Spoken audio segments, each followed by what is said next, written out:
जमानाए जहालत में अरबों को घोड़ों से बहुत लगाव था। वो घोड़ों को अपनी औलाद पर फजीलत देते थे। इस्लाम ने भी घोड़ों की अहमियत और खासियत को तस्लीम करते हुए इसे पालने की तरगीब दी। घोड़ों की अहमियत का अंदाजा इस बात से लगाया जा सकता है कि कुरान पाक में अल्लाह ताला ने घोड़ों की कसम खाई है। सूरह अल आदियात के शुरू में अल्लाह ताला फरमाता है, कसम है उन घोड़ों की जो पुकारे मारते हुए दौड़ते हैं, फिर अपनी टापों से चिंगारियां झाड़ते हैं। अब सवाल ये पैदा होता है कि तमाम मखलूकात को छोड़कर घोड़ों की कसम खाने में अल्लाह ताला की क्या हिकमत है और इस कसम के खाने की क्या वजह है।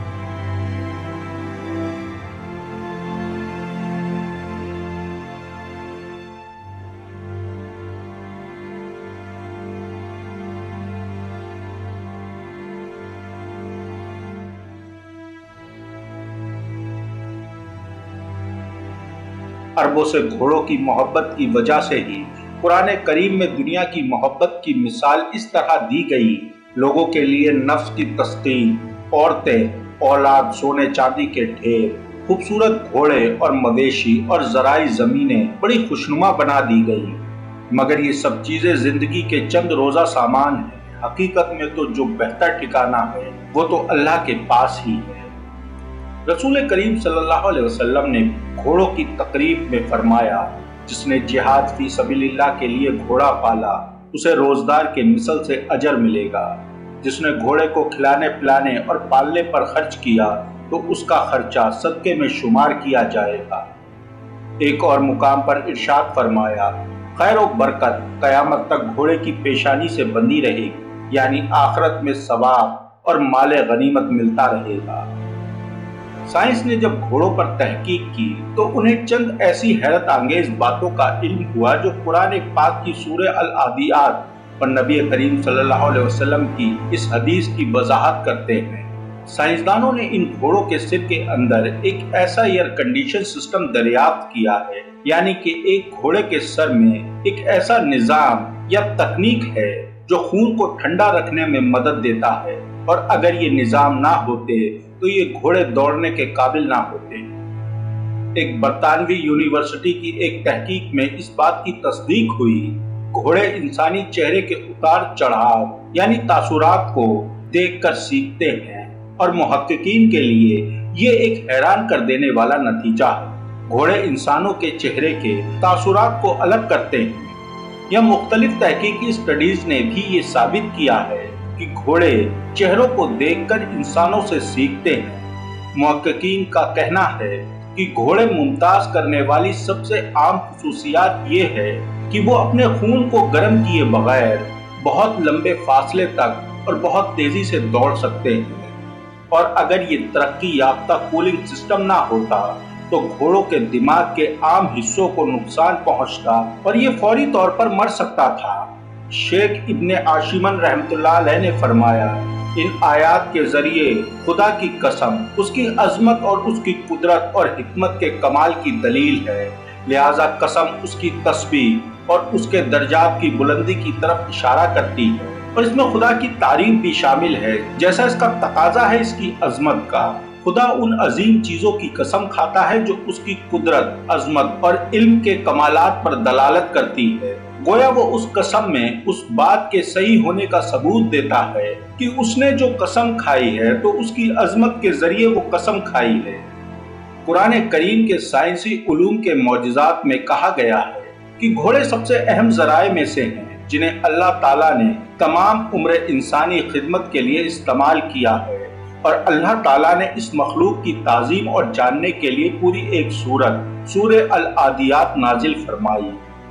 एक तहकीक में ये बात भी सामने आई है कि कई बार घोड़े अपने जबड़ों को बाएं और दाएं हरकत देकर अजीब व गरीब इजहार करते हैं, जो कि हंसी की तरह है। जब आप अपने घोड़े को ये हरकत करते पाएं तो जान लें कि ना वो सिर्फ आपके साथ हंस रहा है बल्कि अपने इर्द गिर्द की खुशबू को सूंघता है और उसको पहचानता है कि वो अच्छे हैं या बुरे।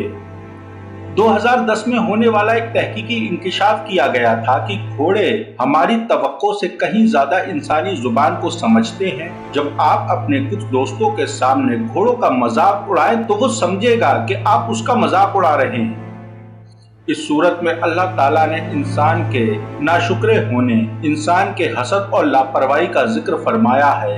लेकिन इस सूरत की सबसे दिलचस्प बात यह है कि इसमें अल्लाह ताला ने घोड़ों की कसम खाई है। जैसा इस सूरत के आगाज में ही अल्लाह ताला घोड़ों की कसम खाकर फरमाता है, उन घोड़ों की कसम जो हाँफते हुए दौड़ते हैं। फिर अगली आयत में जिक्र है, फिर पत्थरों पर नाल मारकर आग निकालते हैं, फिर सुबह को छापा मारते हैं, फिर उसमें गर्द उठाते हैं, फिर दुश्मन की फौज में जा घुसते हैं। और आखिरी आयत में कि इंसान अपने परवरदिगार का नाशुक्रा है। इस सूरत की पहली आयत में अल्लाह ताला ने आदिया की कसम खाई है, जो एक अरबी लफ्ज अदू से निकला है, जिसका मतलब बुग़्ज़, दुश्मनी। लेकिन आदि का मतलब वो सवार जो जंग के वक्त दुश्मन की तरफ दौड़ता है। जब जंग में कोई अपने दुश्मन की तरफ भागता है तो वो अपने इर्द गिर्द नहीं देखता, बस उसका एक ही मकसद होता है कि सामने दुश्मन को मारना है। यहाँ काबिले गौर बात यह भी है कि आदा अरबी में मुअन्नस यानी मादा के लिए इस्तेमाल होता है। यानी यहाँ पर अल्लाह ने मर्द घोड़ों की नहीं बल्कि मादा घोड़ों की कसम खाई है, और वो इसलिए कि जंग में मादा घोड़े मर्द घोड़ों से तेज भागते हैं। फिर दूसरी आयत में जिक्र है कि फिर नाल मारकर पत्थरों में चिंगारियां निकालने वालों की। हजरत अब्दुल्ला बिन अब्बास रज़ी अल्लाह ताला अन्हु फरमाते हैं, इससे मुराद वो घोड़े हैं जो पथरीली जमीन पर चलते हैं तो उनकी नालों के रिगड़ से चिंगारियां निकलती हैं। इससे मुराद वो दहशत, वो वलवला है जो जंग के दौरान दुश्मन पर हावी हो जाता है, कि उस दहशत में जब दुश्मन एक गुस्सीले और हाँफते हुए घोड़े की पीठ पर सवार को अपनी तरफ बढ़ते हुए देखते हैं तो उनके औसान बिगड़ जाते हैं और वो वक्त से पहले ही हार मान लेते हैं। इन आयात में घोड़े के हाँफने का जिक्र किया गया है, यानी जब घोड़ा अपनी पूरी ताकत के साथ दौड़ता है और जल्दी थकता नहीं। और हदीस पाक का मफहूम है कि खैर और बरकत कयामत तक घोड़े की पेशानी के साथ बंधी रहेगी। साइंस की रोशनी में इससे यही मुराद है कि अल्लाह ताला ने घोड़े को एक ऐसी मखलूक के तौर पर पैदा फरमाया जो मुसलसल गर्मी और मुसलसल दौड़ने के बावजूद थकता नहीं, और ना ही इसके दिमाग का टेम्परेचर बढ़ता है, क्योंकि अल्लाह ताला ने एक घोड़े में खुद ही एक automatic air condition system fit किया है जो इसको बाकी तमाम मखलूकात से अलग रखता है। और इसलिए हदीस पाक में फरमाया गया है कि खैर व बरकत कयामत तक घोड़े की पेशानी के साथ बंधी रहेगी। और आज साइंस इस हदीस पाक की गहराई को समझ पाई है कि खैर व बरकत से आप सल्लल्लाहु अलैहि वसल्लम का क्या मतलब था। और ये सूरत इस बात की तरफ गवाही है कि अल्लाह ताला ने घोड़ों को ये मर्तबा क्यों अता किया कि जब भी मुसलमानों ने जिहाद किया तो घोड़ों की पीठों पर बैठकर किया, क्योंकि घोड़े बाबरकत जानवर हैं जिनके साथ बाकी तमाम मखलूकात की तरह हुस्न सलूक के साथ पेश आना चाहिए। वीडियो के आखिर में एक बार दरूद पाक पढ़ना ना भूलिएगा। वीडियो को लाइक करके अपने दोस्तों के साथ वीडियो को शेयर जरूर करें। इंशाअल्लाह फिर मिलते हैं अगले वीडियो में। तब तक के लिए अपनी दुआओं में हमें याद रखें। अल्लाह हाफिज और निगहबान। अस्सलामु अलैकुम।